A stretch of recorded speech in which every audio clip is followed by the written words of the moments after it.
Hari Om Tat Sat.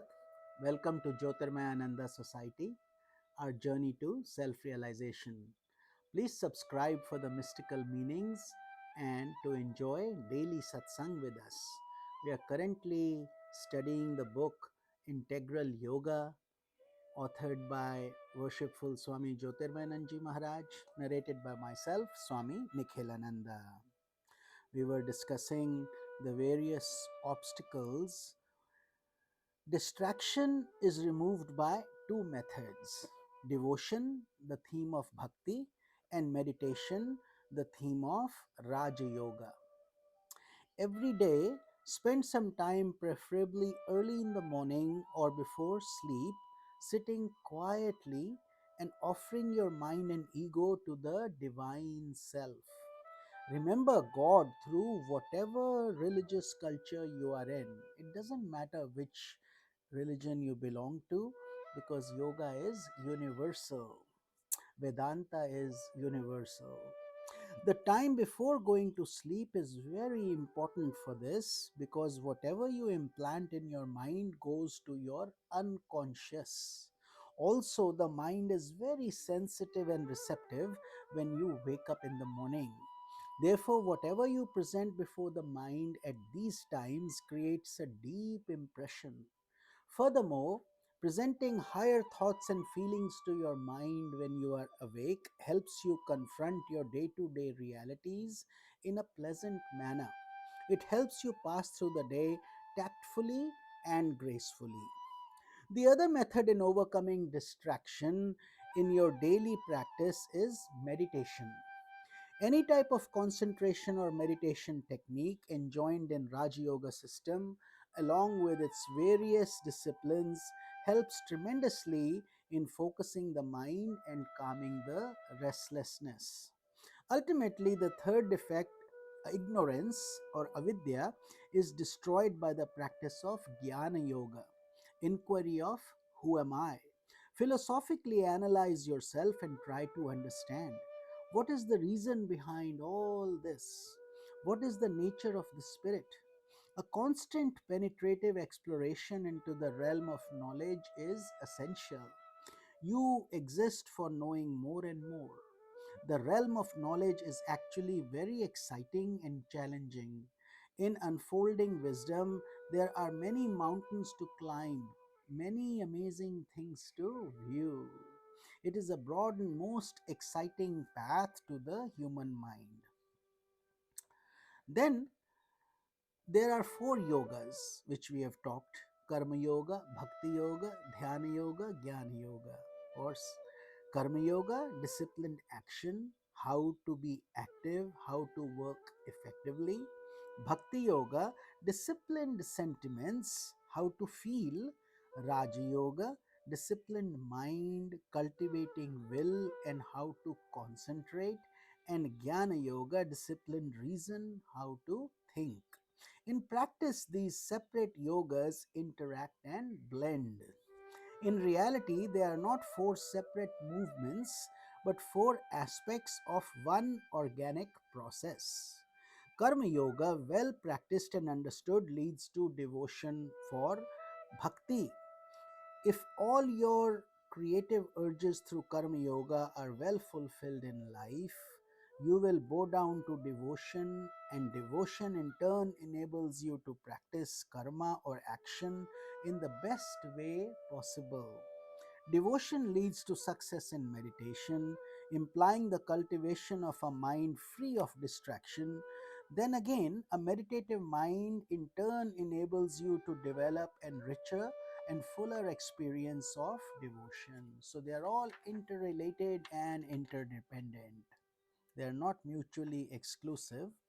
Also, meditation leads you to wisdom or jnana, or an intuitive understanding of the world, of others, and also of your own self. So, an integral yoga practices the different yogas and their disciplines in daily life in a harmonious and balanced manner. In simpler terms, day by day, there must be a little meditation, a little study of scriptures, a little repetition of mantra, a little yoga exercises, a little reflection, a little action, and a little entertainment or diversion. So it's the consistency, regularity that matters, and we don't have to do huge chunks, just little things daily. If all these are artistically blended in day to day life, you will continue to advance on a steady, sure, and safe course. An illustration of tuning a veena or Indian stringed instrument is used to emphasize the necessity of balance. Melodious music cannot proceed from the veena unless its strings are well tuned. If they are too loose, they will not produce any melody. If they are too tight, they will break. So, too, it is only when there is balance in your personality that your life can move on harmoniously. Integral yoga is a constant process of attuning the different strings of the personality in daily life. Adapt a happy blend of the four aspects of yoga: action, meditation, devotion, and spiritual inquiry or wisdom. Live a balanced life day by day. Bring rhythm and harmony into the movements of your thoughts, feelings, desires, and actions.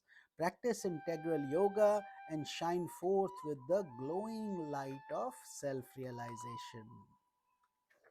So, we have just completed this chapter, and the next chapter we are going to start is on Tantra and Kundalini Yoga. So, we have covered the four aspects, and these are the side aspects, side yogas, other supplementary techniques to further enhance our practice. So, through the practice of Tantra Yoga, an aspirant is led to experience the glorious heights of absolute realization and divine communion. The very name Tantra is derived from the Sanskrit word tanoti, meaning to save, because it saves the soul from the repeated cycles of birth and death. Broadly speaking, Tantra Yoga includes all the major yogas but emphasizes the blend of jnana and bhakti, wisdom and devotion. In practice, it combines mantra, which are mystical symbols, and yantra, mystical diagrams, and includes Kundalini Yoga with all its variations. Most mystic systems require certain qualifications on the part of the aspirant before he can commence his journey. In the tantric system, however, the aspirant can begin his spiritual movement no matter how deeply involved he may be in the lesser planes of evolution. As he advances, he does not pursue the gross expression of life, rather, his mind begins to see a more profound mystical implication behind them. Instead of eating meat, he conquers the lure of flesh. Instead of drinking wine, he drinks the wine of spiritual bliss. Instead of pursuing sex pleasures, he seeks the bliss of divine communion. It is in this way that an aspirant who begins his journey in a lower stage, animal or pashu, gradually rises to the highest state, divine or divya. Tantra Yoga, finding its support in many of the classical yoga scriptures and texts, including the Vedas, Upanishads, and Puranas, has a philosophy similar to the non dualistic school of Vedanta. However, instead of calling Brahman the ultimate reality, the followers of Tantra consider either Shakti, the mother, or Shiva, the father, to be the ultimate reality. Therefore, in Tantra, there are two schools which supplement and complement each other. Those who regard Shakti or Devi as the highest consider all divine manifestations such as Vishnu, Shiva, and Brahma subservient to her. Those who hold Shiva as the ultimate, that Shiva is the highest, they consider the Devi and her manifestations as subservient to Shiva. The fact is, in each case, Devi or Shiva refers to pure consciousness, which is the absolute reality. Every individual grows up with fond memories of his mother, resulting in a very deeply rooted and unconscious symbol. The worship of the divinity in the form of the Devi or Mother therefore finds its sanction in the innermost recesses of the human mind and has compelled every religious system to give room to the worship of the Divine Mother or some divinely illumined woman saint. This is seen through the worship of Mother Mary in Christianity, the many women saints in Islam, and in various other ways in the Buddhist tradition also. A scripture of India, for example, the Durga Shaptashati or Chandi, the basic tantric scripture of mother worship festival celebrated each year during the early fall in India, presents an outline of this spiritual movement in a highly mystical language. According to this, the Devi manifests herself in three stages. The first is Mahakali, also known as Durga, who destroys the gross impurities of the heart. The second manifestation of the goddess is that of Mahalakshmi, who destroys the subtle impressions, subtle impurities in the form of subtle desires, thereby enabling the aspirant to be decked with the wealth of divine virtues. And the third is in the form of Mahasaraswati, who destroys ignorance, the deep rooted cause of all misery, and bestows the individual with the vision of knowledge. So, in this way, a worshipper of the Mother is led to the lofty state of divine realization. Hari Om Tat Sat. We will continue our satsang tomorrow.